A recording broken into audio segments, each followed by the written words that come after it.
꼼수 비례 위성정당 논란, 이제 총선 전에도 시끄러웠는데 지금 총선이 끝난 지 한 달이 됐는데도 여전히 시끄럽습니다. 그런데 어제 미래통합당과 미래한국당이 합당을 합의했습니다. 어떤 얘기인지 양당의 대표 얘기 한번 들어보시죠. 미래통합당과 미래한국당의 조속한 합당을 추진하기로 하였습니다. 이를 위해서 합당 논의기구를 구성해서 조속하게 지금 합의된 거는 각 당에서 2분씩 하기로 했습니다. 5월 29일 이전에 할 거냐 말 거냐 이런 이야기 아니겠습니까? 하여튼 최대한 빨리 한다고 저희가 하기로 했습니다. 네, 일단 뭐 합당을 하긴 한다는 건데 뭘 어떻게 언제까지 하겠다는 건 사실 얘기가 없는 게 지금 더불어민주당과 더불어시민당은 합당 절차 사실상 다 마무리했잖아요. 근데 원래 무슨 서로 다른 당이 아니었고 비례대표를 형제당이죠.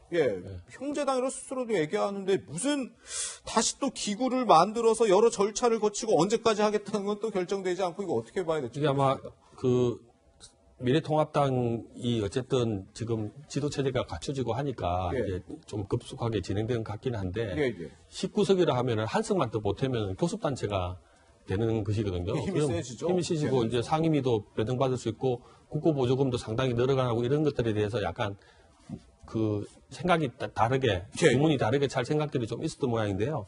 어쨌든 이제 더불어시민당과 미래통합당이 합쳐지면서 177석이라는 거대 양금 생기고 하니까 이쪽에도 힘의 어떤 논리에 따라서 이쪽에도 빨리 합쳐야 되지 않겠냐라는 여론이 형성되면서 아마 급진전에 갈 것 같은데요.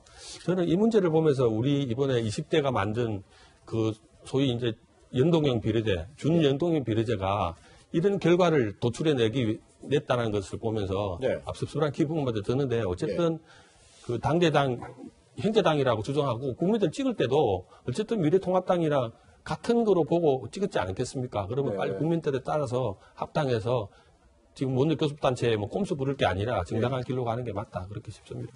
네, 이런 합당에 대해서 원유철 미래한국당 대표 오늘 오전 한 라디오 인터뷰에서 이렇게 밝혔습니다. 들어보시죠.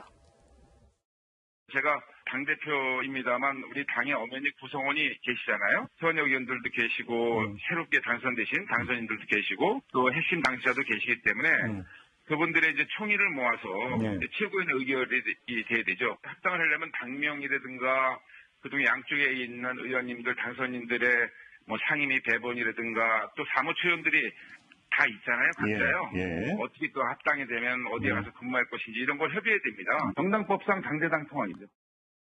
네, 변호사님. 일각에서는 한국당 지도부가 좀 합당을 미루는 거 아니냐 이런 시각도 있던데 독자 노선으로 갈 가능성도 있을까요? 독자 노선 갈 가능성은 지극히 낮다고 보고. 합의는 했으니까요. 네, 그리고 이제 정말 지도부, 그러니까 제가 보면 그런 보도도 있더라고요. 저 당선인들 19명이잖아요. 그 19명 단체 대화방이 있을 거 아니겠습니까? 거기서도 뭐 경론이 벌어진다는 거야. 해야 된다, 안 해야 된다. 당선인들도 여러 가지 생각이 있을 수는 있죠. 근데 다만 지금 저 당선인 중에 일부, 그 다음에 지도부의 일부가 합당을 반대하고 무소속사 한 사람을 데려와가지고 교섭단체 만들어서 뭐 할 생각을 가지고 있다 하더라도 결국 그렇게 못할 거예요. 이게 여론을 밀릴 수밖에 없고 미래통합당에서도 지금 모정당 미래통합당에서도 지금 이제 아직 비대위 구성이 안 끝났잖아요. 지도체제가 확립이 되면 정치한다라고 말 겁니까?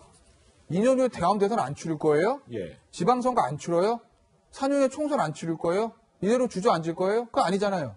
장기적으로 봤을 때 국민들의 마음을 얻으려면 더 이상 이거 지금 위성정당 있을 명분이 없어요. 왜? 민주당은 이미 합당 결의했습니다. 그러면 이제 미래통합당과 미래한국당도 버틸 수 있는 명분이 없는 거예요. 약간의 실리 얻으려고 하다가 더 큰 거 놓칩니다. 그러니 이건 빨리 조속 합당하는 게 맞고 미래한국당 일부가 합당 반대하고 독자 노선 걸을 생각을 가지고 있고 그것이 본인들의 이해관계에 더 좋다고 생각한다 하더라도 시간만 가면 갈수록 몰려서 합당할 수밖에 없습니다. 이건. 그렇군요. 네, 이런 지금 원유철 대표는 계속 얘기하고 있는 게 이 준연동형 비례대표제를 뭐 바꿔야 된다. 이게 뭐 약속을 다 해야 된다. 이렇게 이게 마치 전제인 것처럼 얘기를 하고 있는데 이에 대해서도 주호영 미래통합당 원내대표는 이게 전제 조건은 아니다. 이렇게 얘기하면서 다소 의견 차이를 또 보이고 있습니다. 이런 가운데 저희 그 서울 종로에서 21대 총선에서 맞붙었던 두 사람의 움직임도 상당히 지금 주목을 받고 있습니다. 먼저 지금 뭐 야당 얘기하고 있었으니까 뭐 황교안 전 대표 얘기를 해보면 황교안 전 대표 같은 경우는 뭐 출마했던 종로의 장학재단을 뭐 검토하고 있다 이런 얘기도 나오고 이제 뭐 미래한국당을 정계 복귀에 뭐 이렇게 발판으로 사용할 수도 있지 않겠냐.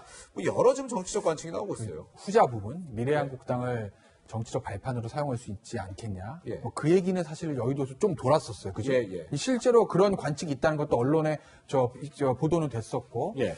그런데 뭐 한교안 대표 입장에서 보면 그중에서 한 10명 정도를 본인이 공천한 사람이고 예. 원유철 대표도 본인이 보낸 사람이니까 본인의 자산이라고 생각하고 그걸 바탕으로 해가지고 뭐 정치를 재개할 거다라는 뭐 생각도 할 수는 있겠으나 지금 보시면 아까도 말씀드린 거 연장선에서 보면 그거는 미래한국당이 지금 독자 노선을 걷는 데나 가능한 거지 지금 바로 어떻게 보면 통합에 할 수밖에 없는 상황 아니겠습니까? 네.